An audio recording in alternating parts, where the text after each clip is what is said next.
அவன் மார்பு உறுதியானது. விதை உடனே மரமாவதில்லை. நீ விரும்பும் விஷயம் விரைவாக நடக்காமல் இருக்கலாம். தாமதம்தான் உன்னை தகுதி செய்யும் பயிற்சி. பொறுமை இல்லாதவன் தன் அதிர்ஷ்டத்தின் கதவை தானே மூடுகிறான்.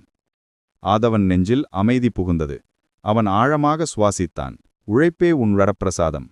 சோம்பேறி மலையேற முடியாது. என் வேல் உன்னை முன்னேற்றும். நீ ஒரு அடியை எடுத்து வைத்தால் மட்டுமே. ஆதவன் தனது தவறுகளை நினைத்து தன்னைத்தானே மன்னித்து நிற்கத் தொடங்கினான். தோல்வி உன்னை துரோகம் செய்யாது. தோல்வி உன்னை வெற்றிக்கு தயாரான ஆயுதமாக மாற்றுகிறது. அதை எதிர்த்து போராடு. அது உனக்கு வணங்கி குனியும். ஆதவன் கண்களில் நம்பிக்கையின் ஒளி மீண்டும் பிரகாசித்தது. அன்புள்ளவன் வலிமை உள்ளவன்.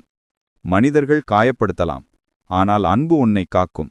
உன்னை விட்டு விலகும் சிலர் உன் வாழ்க்கைக்கு தேவையில்லாதவர்கள். ஆதவன் பழைய காயங்களை மறந்தான். தன் மனதை சுத்தப்படுத்தினான். நன்றி சொல்பவன்